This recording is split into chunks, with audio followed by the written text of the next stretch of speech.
Hi everyone, thank you for being with us today. Thank you, Mr. Seydoux, for being with us today. I read your book. Thank you for offering us such a dive in the history of the French movie industry. It was fascinating to read. Not only French. Not only French, we'll speak about this. If you consider the last 50 years, so between the day you arrived in the movie business and today, what has been the most significant development in the movie business?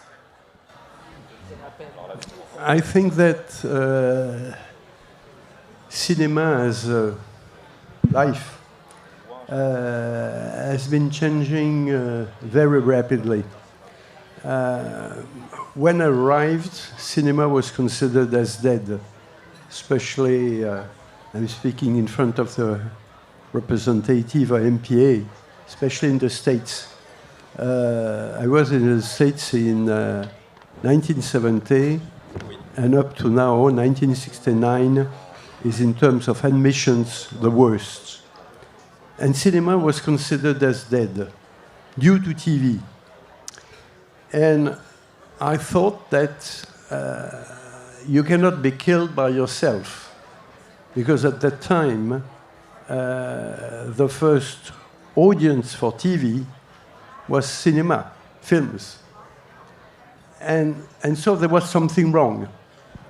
And very few people thought that cinema had at that time still a future. So from monopoly to dualism with TV, and today, TV plus platforms. And I think that if cinema understands what it is, and I'm afraid a few people are not understanding what cinema is, the future is there. The problem is not to know whether or not you have a lot of small screens at home, and now not even at home, everywhere. But cinema has a specificity, the specificity that you are together, that it's a common emotion. And moreover, it's, you're speaking about cinema. You decide to go there. And in a family, with friends, somebody wants to see a film, another film, etc. So you discuss what film you are going to see. And then coming back, it begins, it's very short. I liked it, I disliked it. And after that, other reasons why you liked it and you dislike it. So just to say that cinema, you're not alone. It's an emotion with other people. And it's an emotion about which you are speaking before and after. And in most families with TV, platforms, it's a slightly different story. With TV, it's 10 o'clock, go to bed.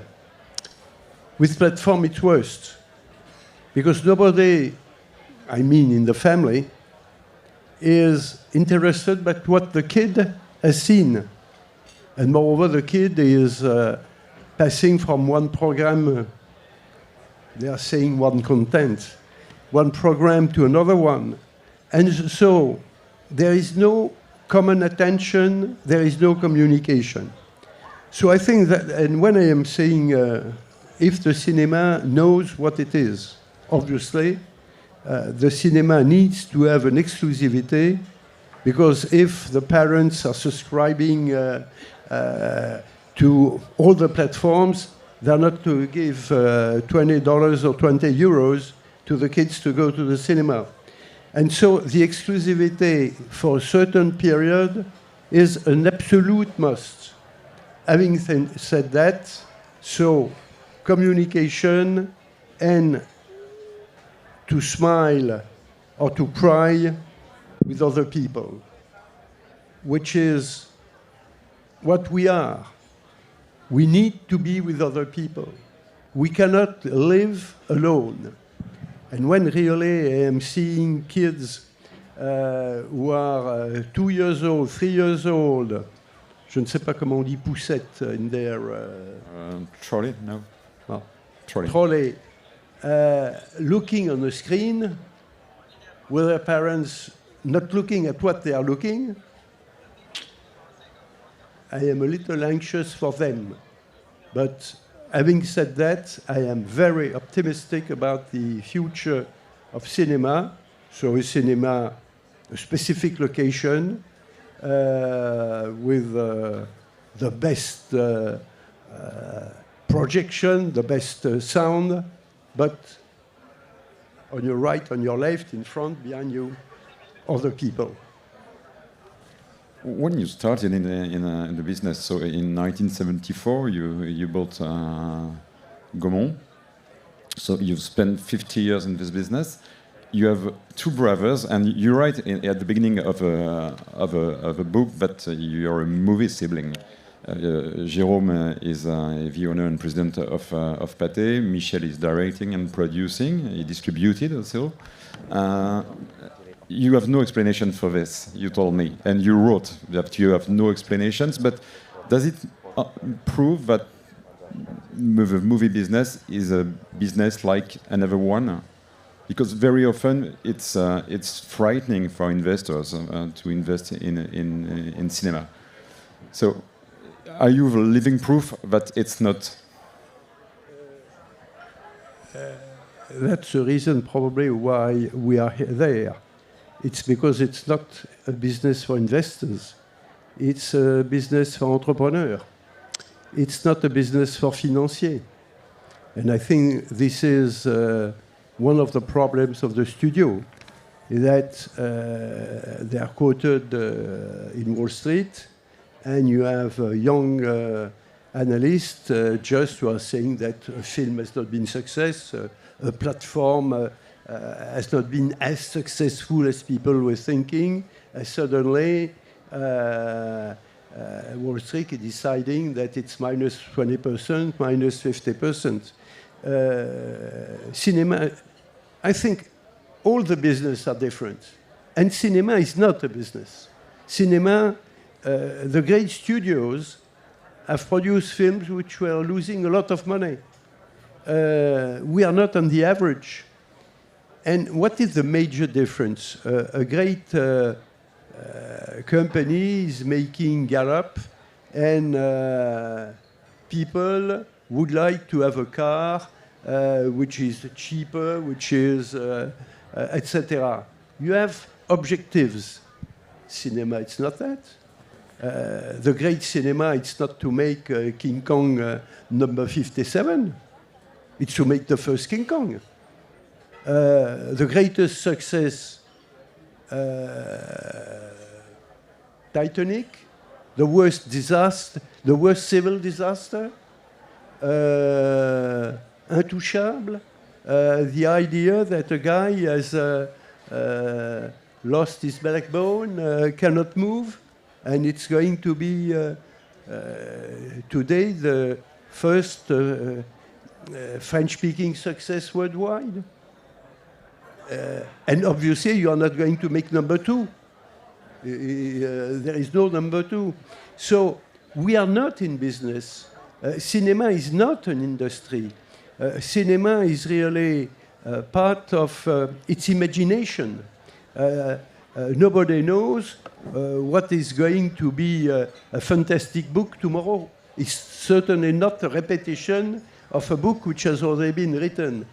And I am a little anxious when I see so many films which are number, I don't give the number. But the movie industry is not only producing, it's exhibition as well. Is it more in industry? Exhibition, if we want to be simple, is a business. It's to be able to have the best hotel in which when you arrive, people are nice with you, you have a good seat, and you have not only popcorn, and you are well received, and for 2 hours, slightly less, slightly more, you are in the best situation to see a movie. But to attract the audience, it's not enough to have a good seat. You need to have a film which attracts people. And I do believe in the fact that France is a kind of model on that aspect. It's because you have very different films. Obviously, the major US blockbusters, but you have a national cinema which is very strong, and you have films from the rest of the world, which from one year to the other one represent 10 to 15% of the audience. And I think that in many countries, you don't have this diversification. But exhibition is a business. Production is distribution. It's like editing. I am not saying, obviously, you have at the end of the year a balance sheet, but that's not the essence. The essence, when you like a book editor, it's because he has published such a book, which is or which is not the last Nobel Prize. But it's a book, even if it's not the one which has been selling the best, it's a book about, let's speak about Proust. Proust is not the first bestseller in France. Nobody can speak about literature in France without quoting Proust. The cinema, and not the cinema business, not the cinema industry. The cinema is like that. I am very proud of one film which is still now is not amortized, which is Don Giovanni. Because Don Giovanni, the business bet is a loss. We thought that this film will be seen internationally because opera is international. At that time, it was not Russia, it was Soviet Union, no censorship on Mozart. But the figures are not there. But I am very proud about Don Giovanni. You say bet, not gamble, which is difference. I'm sorry? You say you bet on a movie, but it's not gambling. It's not at all. And moreover, when I'm speaking about Don Giovanni, the idea was that this film would have, let's say, art essay public in every country in the world. It had it totally in France. 800,000 people when it was released. Today, 1 million. But the problem is that it was only France. For reasons I cannot explain.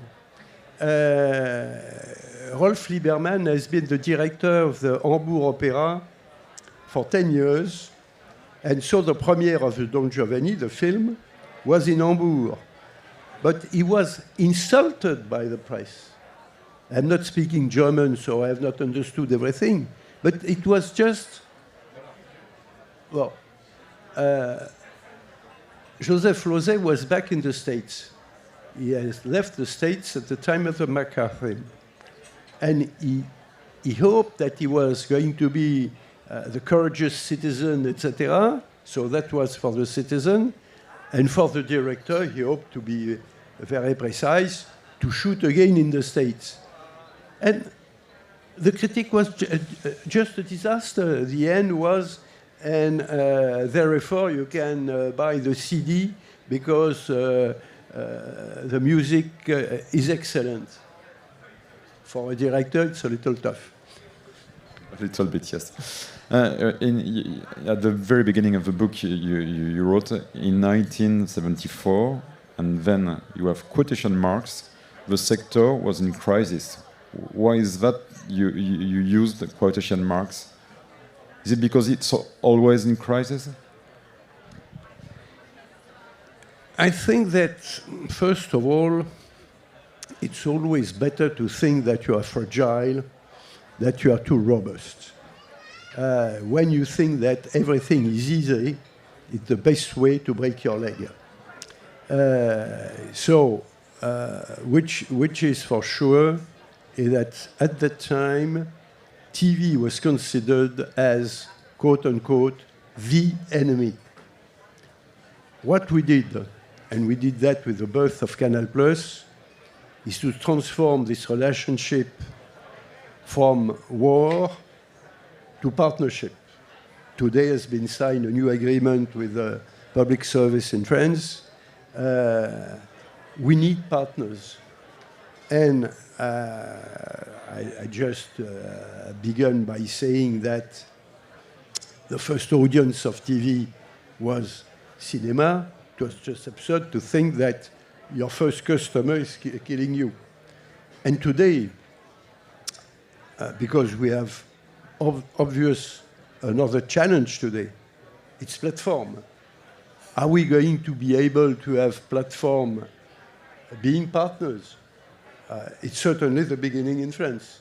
I think we have to be to obtain a little bit more, and to obtain certainly the fact that there is on one side various programs which are not movie films, and there is no chronology, and films which need to have a chronology. And when I see at a certain time a certain studio hesitating, I am a little anxious. I think they begin to understand that cinema, it's people together and going out. It's fantastic. I like it. I love it. It's a disaster. I hate it. If you have I hate it, the future is minimal.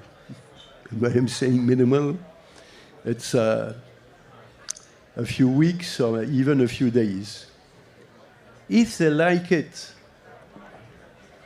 I'm going to take an example. It's a long time ago. It's the first Spielberg film, Duel. Duel is a product from television. I'm saying a product. And it's released at the Festival d'Avoria, where a few critics think it's fantastic. And in France, it's decided with a very intelligent distributor to say we are going to release it on the screens. And the beginning of Spielberg's career, it's in France. Because on TV, I thought, I'm not quite sure, but I think it was HBO. Well, it has been released, but and you have a film with no actor, no dialogue. Well, and in my opinion, probably the greatest Spielberg film.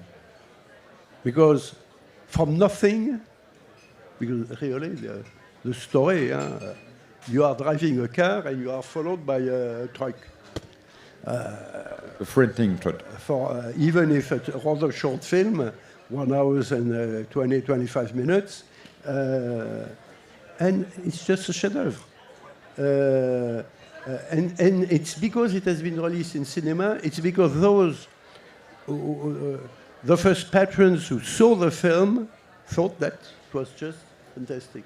You have another example, which is Scène de la vie conjugale from Bergman, which is, again, produced by Swedish TV, released in most countries only on TV, and released in France in cinemas, where Bergman, who was already pretty well known, but Scène de la vie conjugale is certainly one of his best films. So I think that cinema is common emotion, and especially today, where most people are alone on the screens with I cannot translate it, but télétravail is more téléchômage. Home office. So the 80s in France were bad for the cinema admissions. It went very low. At the very beginning of the 90s, there were like 116 million additions, I think, in 92. It was the lowest ever, or maybe the lowest since the birth of the cinema. And at the time, there was, in France, a few TV channels, but not too many. There was 5, 6 free TV channels, plus a few ones, plus a few pay TV channels. There was no YouTube, no iPhones, no mobile device, no streamers, nothing. The offer, the entertainment offer, was much lower than it is today. Don't you think it's kind of paradoxical to have today, with that much offer in terms of entertaining, but we still have a strong admissions in France? At a given time, people don't want to be alone. From the kid who is 2 years old with his screen, to old people at home in front of their old TV set. If they have the opportunity to be with other people, to speak about what they saw, I think they really need it. You need two things. First of all, obviously, that what you see after having paid is technically better than what you have at home. If the sound is bad, the chair is in a bad shape, and you cannot see the screen because the man in front of you has a big hat. No, you keep it. It's just, you have understand, it's just an example. You are small, you see nothing. But the essence is not that. The essence is really, I think, communication. I'm very interested by the fact that the stadiums which were built for the World Cup when Mitterrand was president were too small for the last one. That the Zénith, for those who are not French, a very big stadium in which singers, which were built in the 70s, are too small today for the present singers. We need to be together. And we need it more and more because the small screen is not communication, it's isolation. People are alone in the train, in the sub, in the bus, or even, when I see people on their iPhone when they are in Venice, they have spent a fortune to be there, coming from India, from China, from all over the world, and in their gondole, they are looking at their screen. But in what world are we? Look at Venice, look at the cinema. So I really believe that with nice accommodations in the cinema, and obviously films which attract people, but films which attract people, it's not only blockbusters. It's film from various areas, various thoughts, various directors, etc. I totally believe in the future of being in common to share emotions in stadiums, emotion in cinema. Just to give you a figure, so concerning admission, we were before the COVID at 200 plus million. Last year we were 183, which is fantastic because just minus 10% after 300 days of total closing. It never happened before. Not during Depression. I'm speaking about the Great Depression. Not during First World War. Not during Second World War. Never it happened before. There it happened all over the world, roughly half the time. And to recover so rapidly, this year, as everybody knows, we are struck by the 6-month strike in the US. So films have not been there for the first 2 quarters. They are going to be there this summer and the rest of the year. And which is interesting that a certain number of people concerning French films were thinking that due to the absence of US blockbusters, French films will do by far better. No, it's better to have a small percentage of a big audience than a big percentage of an audience which is very much reduced. Being together in a theater is not the only thing. The theater has to be well thought, well with the sound has to be great, the screen has to be great, the inclination has to be good in order to avoid the guy with a hat in front of you.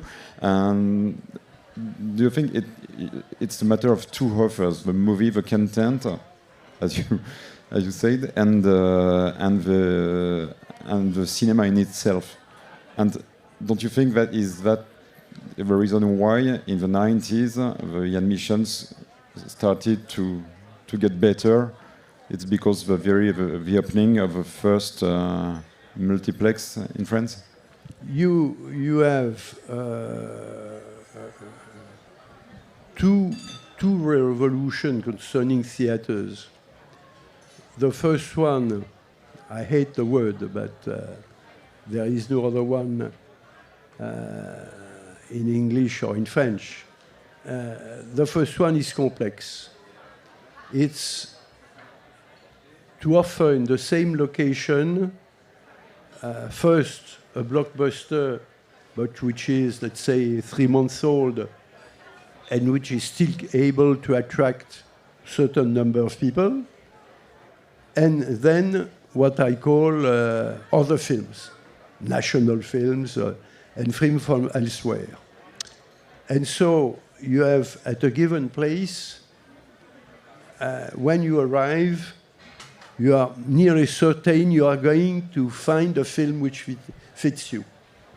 And after that, from complex to big multi-screen, every screen is good, and on every seat, you have no problem with the hair of the woman in front of you, without speaking of the hat of the man who is wearing it. So you know that there you are going to have a film for you. Moreover, it's possible you are 4, and 2 decide to see a film, 2 others to see another film. You are with children, you are with friends, whatever other reasons. You don't like the same director, you don't like the same actor, and you are going to be together before and at the end in a location which is pleasant. So I think that in France we had 3 revolutions. The first one is complex, roughly 1975, 1985. Then multiplex, where we were building around 20 multiplex per year at a given time. Then the third one, passing within 18 months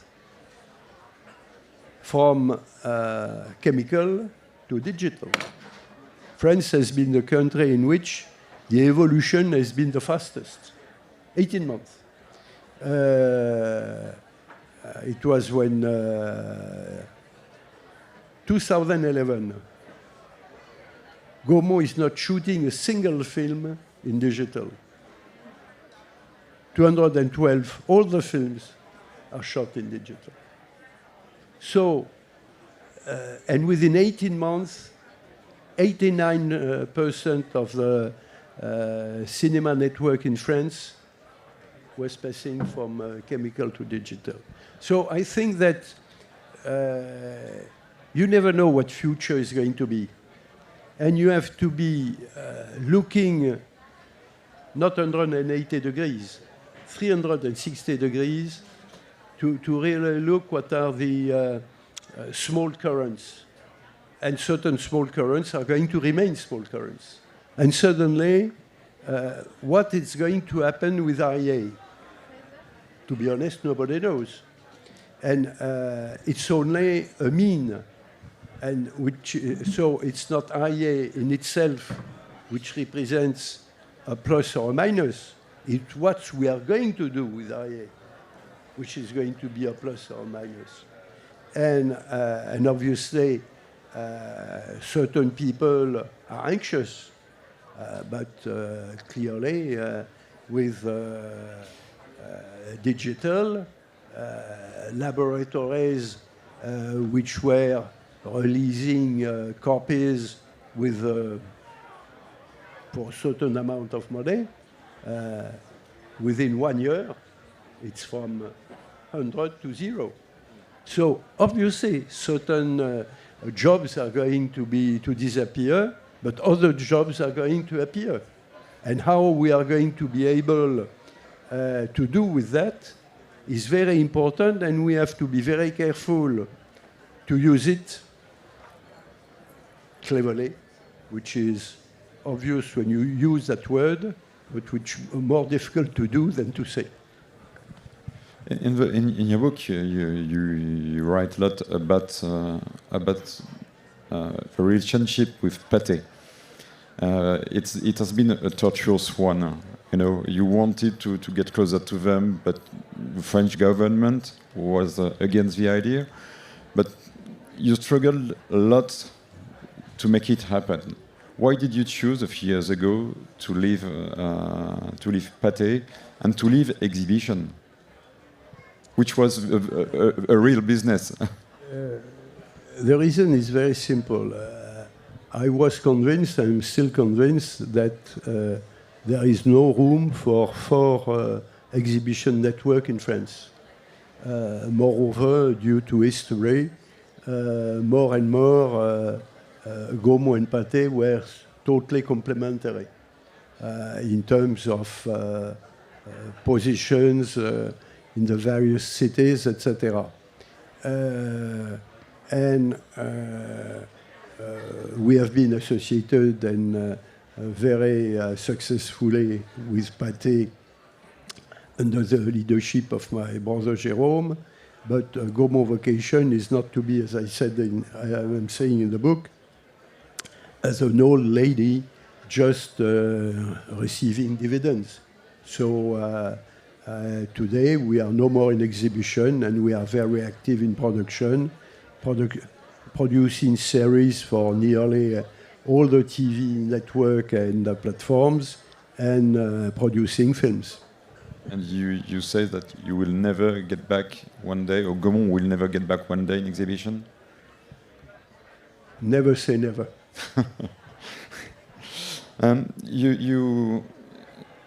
Gaumont in the 80s went in Italy. It was like Napoleon, a big campaign.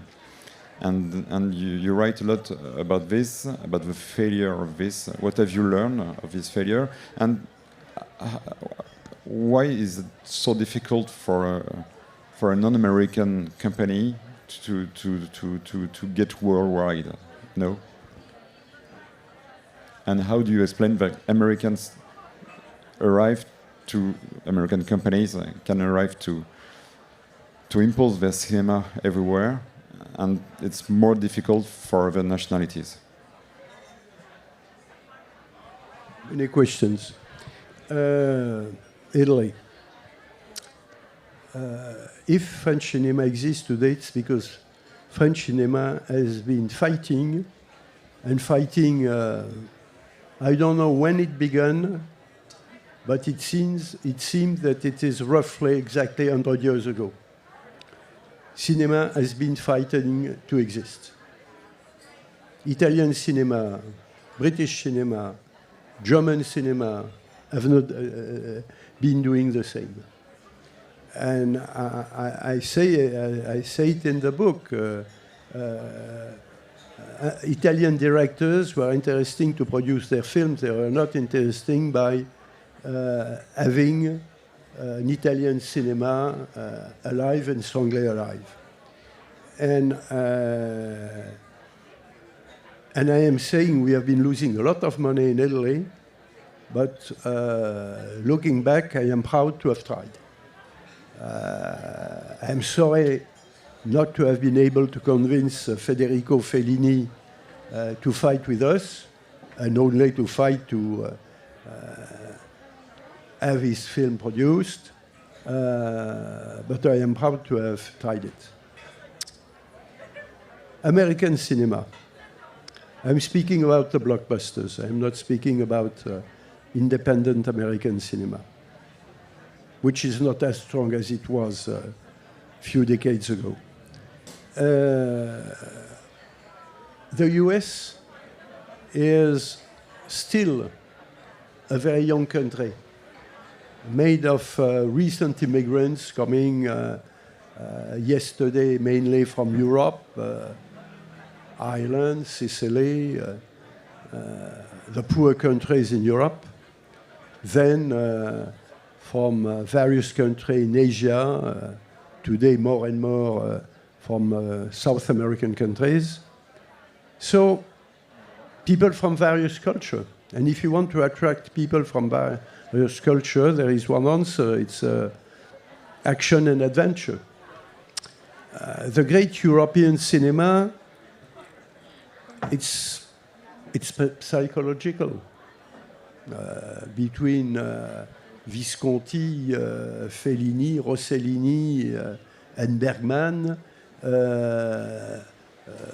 scène de la vie conjugale, it can be only Swedish, et Amarcord can be only Italian. And so our films are by far more national. From time to time, one is very well received in the rest of the world. But I am going to take the example of a French comedy with a young actress totally unknown at that time, which is La Boum. La Boum is a great success in France. It's a great success in Germany and Japan, and is an incredible success in Italy.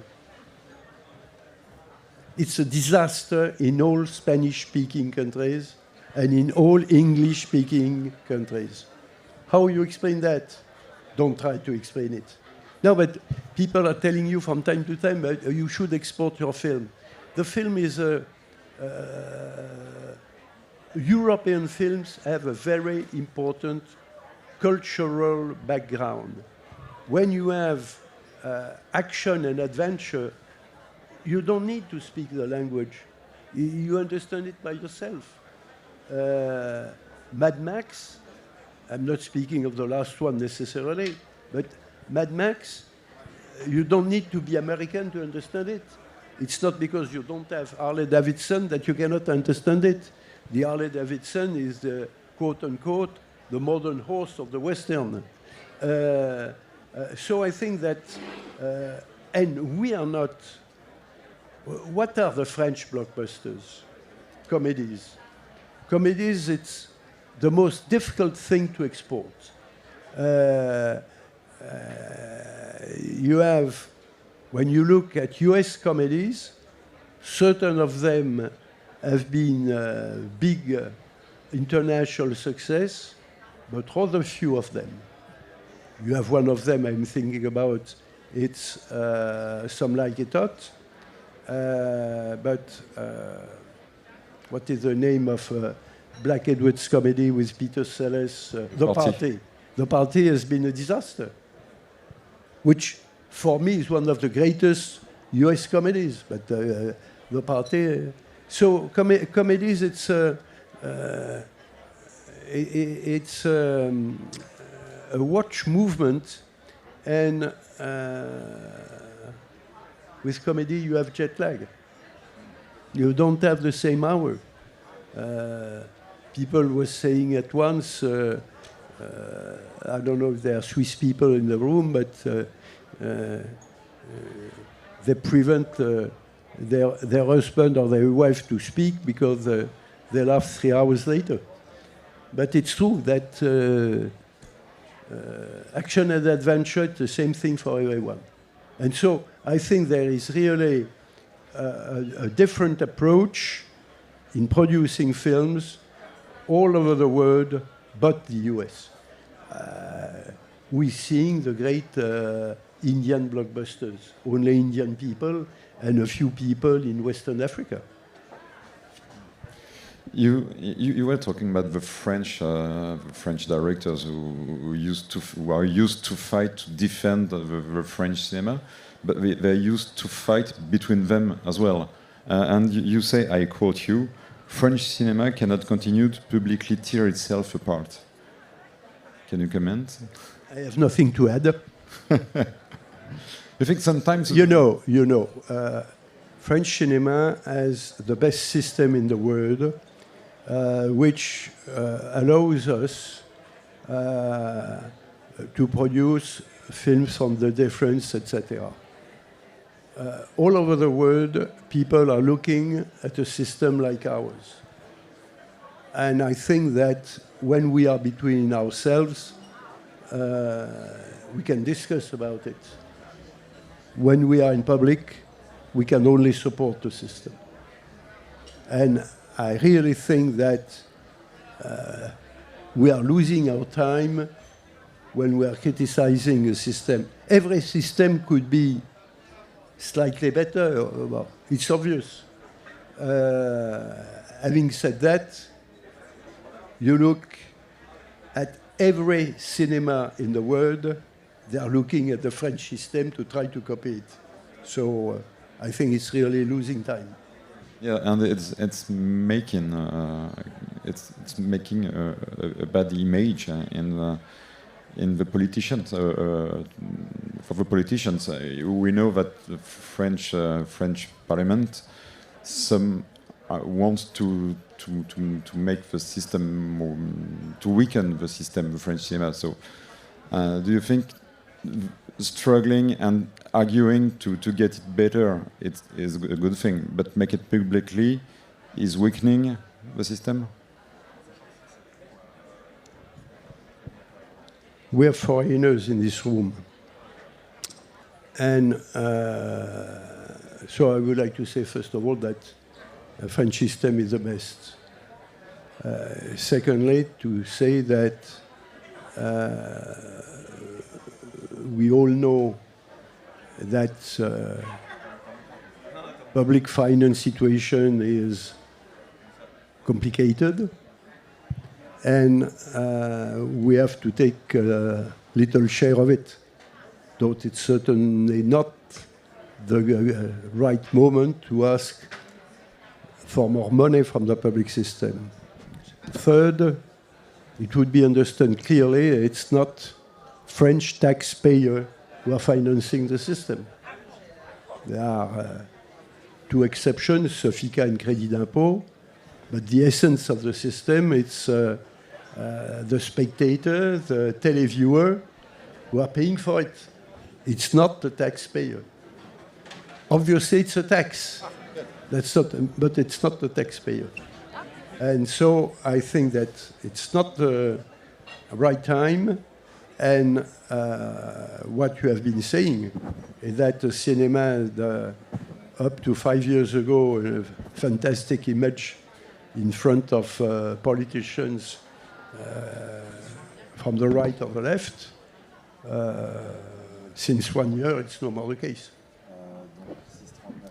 One of the first things you did when you arrived at Gaumont, it's about film conservation. You're very involved in this, and we know that. Are you afraid that with digital we can lose some modern or even contemporary movies? So, I think that if you don't know where you are coming from, you don't know where you are going to. I'm totally convinced about that. It's true for a family, it's true for a village, it's true for a country, and obviously it's true for a company. You need to know what are your roots. And moreover, you discover that the beginners, they have understood everything. Special effects with Méliès, color, sound. I'm not going to go in detail about that. Today, the problem we have is that if you are shooting a film with digital equipment, this digital equipment 30 years from now, it doesn't exist anymore. And so you're not going to be able to see this film if it is not being transferred at a given time on petrochemical material. And most films today are not dubbed in petrochemical material, even if in France it's compulsory to have the CNC help. And I think that what I am saying, it's all over the world, because every people think it's easy to find back an equipment which is 30 years old. I can tell you that we had to do it for the music of Don Giovanni, and it would not have been Gaumont, it would not have been done. And we found an engineer in Netherlands who was able to do it. And if it's not 30 years, it's 40 years. Probably that 98% of what has been shot before First World War is lost. That's the order of magnitude. Alice Guy has been shooting 500 films in the US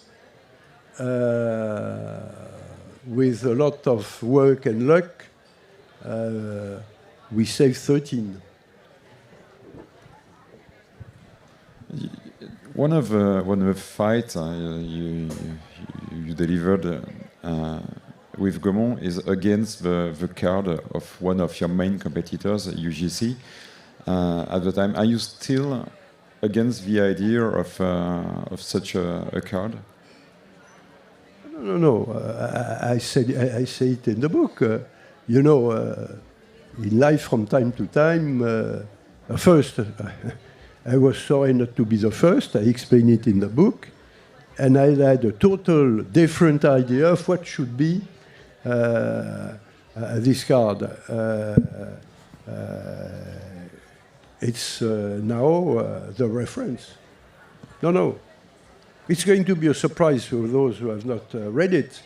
I accept to have been wrong in a few occasions. You're involved... Not in the fight against piracy. Speaking about piracy, you're a president in French of ALPA, which is an association and to fight against piracy. Are you still optimistic about this fight?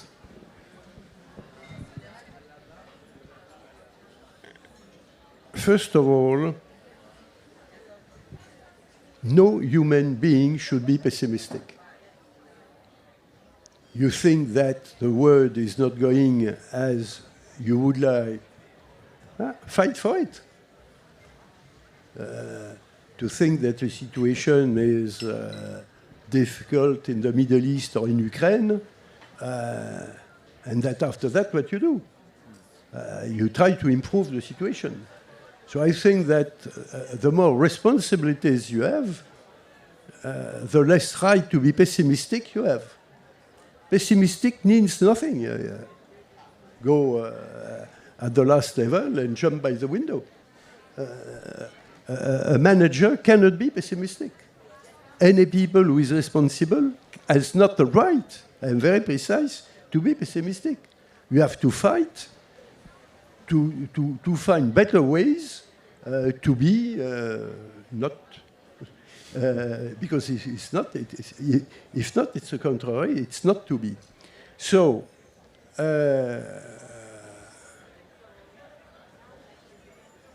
politicians have been,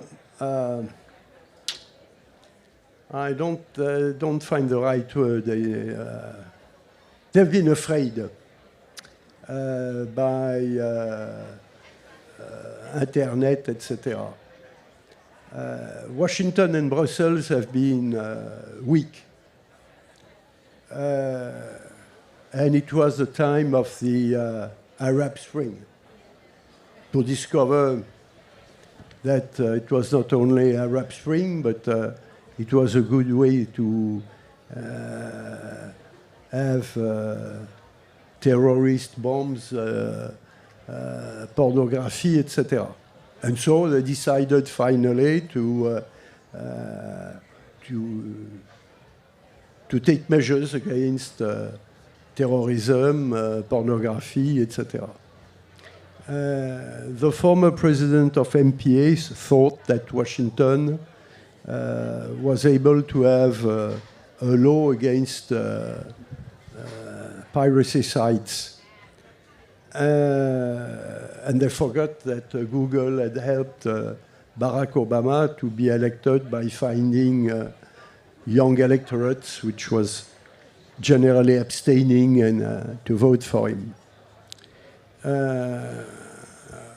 In France, only one head of state has understood the issue. It was Nicolas Sarkozy. And I remember him telling me, you know, you have to know that even in my camp, a lot of people are afraid to regulate that, forgetting that the liberty of each other stops where the other one begins. C'est mieux dans la Déclaration des droits de l'homme en français, la liberté de chacun s'arrête là où commence celle de l'autre. And just to say that nowhere in the world we have been able to find politics understanding the situation. People in this room have to understand that today in the world, half the number of singers are edited that 20 years ago. We have been able to convince courts to oblige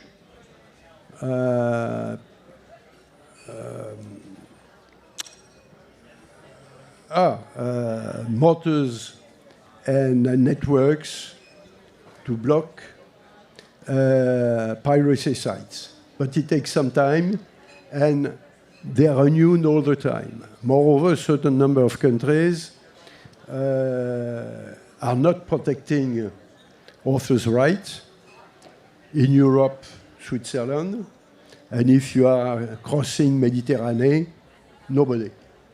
So the situation is by far better than it was 8 years ago, but the problem is not solved. It's a permanent fight, and it would be very easy, like you have penalties if you park your car at the wrong place, to have an automatic system in which you have the graduated response was an excellent idea, which has not been well understood, but the third or the second time, you have a small fine, then a bigger fine. And I'm not going to say that in any country in the world, we are going to have that rapidly. But people understand that Internet is a fantastic vehicle, as any vehicle, it has to be regulated. The idea that something is, first of all, in the world, nothing is free. So if it is because Gaumont film has been very successful. The problem is because we have been able to make very successful film that we are able to time to have new directors with who from time to time we are going to lose money. So we need to have all the results of the success to be able to finance new productions and to take risk. France, first on a European basis, there were negotiations regarding the regulation and with the streamers. And then in France, there was law now. Streamers have to invest some money in the French creation, in French production. Do you think the deal that has been signed is a good one? And what could be improved in the future? Is it a balanced relation? What could be improved is very simple. It's when your audience is coming from what you have financed. If the audience is bigger than it was expected, producers should have a bonus. And secondly, to accept that the present French regulations apply to everybody. If platforms tomorrow want to be more present in the French cinema, they have to invest more in the French cinema. And which, so the present agreement, nothing to say about it, except that his duration is too short. You cannot renegotiate the essence every 2 or 3 years. We need to know, they need to know, we need to know what are the bases, and the basis is obviously a chronology in which you have an exclusivity for the theaters for a certain period, a smaller exclusivity for DVD and CD, and after that, the more you pay, the more rapidly you are on the chronology. Today, the first financier of French cinema is Canal+, which is the premier to be released after cinemas, and which totally accept the present chronology, which is important to say. You said you produce a lot series for streamers, for many streamers, well-known series like Lupin, for example, or Narco. But don't you have the feeling that you act as an executive producer more than a producer, and that it's an unbalanced relationship between the producers and the streamers? I cannot say the contrary. In one case, we decide to go ahead and in certain cases nearly alone. It was the case for Big Blue, it was the case for Don Giovanni, and it's the case today for certain films.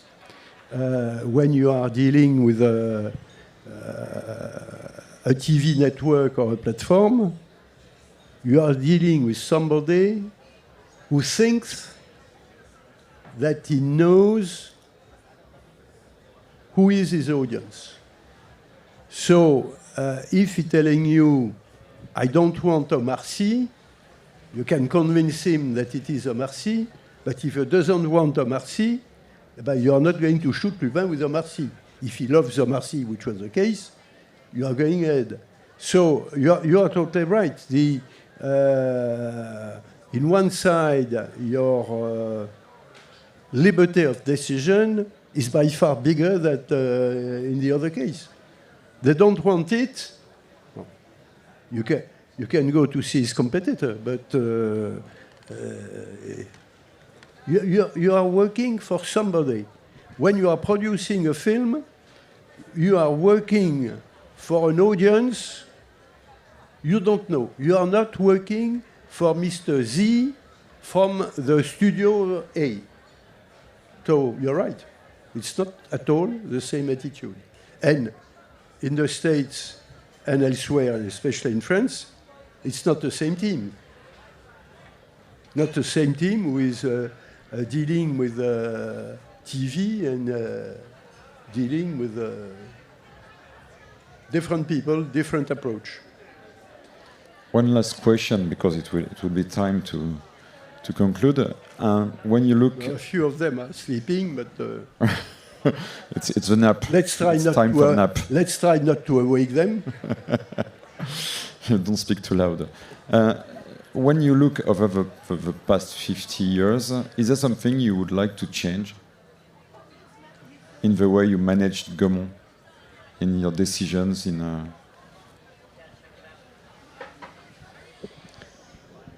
When you did a mistake, you don't want to renew it. I think that, I'm not to speak about Gaumont, but I think that the French authorities did a mistake in refusing merging M6 and TF1. I think that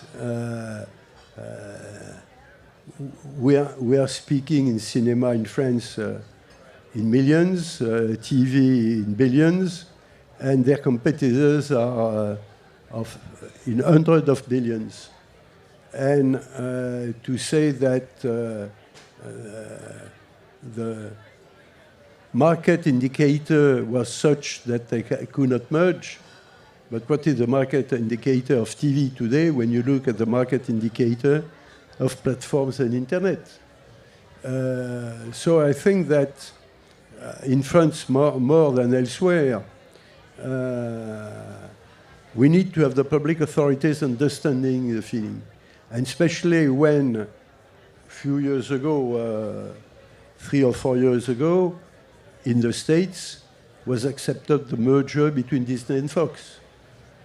So it's just to be, if I am gentle, totally old-fashioned. And which is absurd, is that the public authority can do nearly nothing because there is a commission from people who have no idea about what they're speaking about. No idea. Obviously, Gaumont and Pathé should have been merged in the 80s. And this I have really tried, but I have not been successful. To separate, I'm sorry to say, but the loi Langue at that time was just the contrary of history.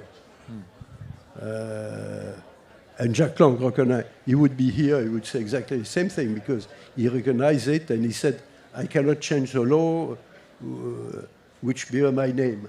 He's right. But, in Italy, the way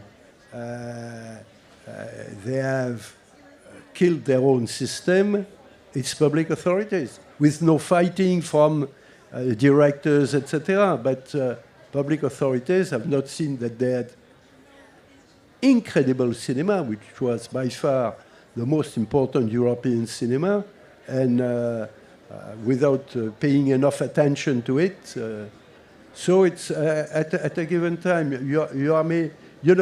I am responsible for our failure in Italy, but I am not responsible for the fact that Italian authorities have not understood that we were not there to pick their talents. We were there to try to have another cinema very living in Europe, and today you would have the same cooperation between Italian and French cinema that we had in the 60s.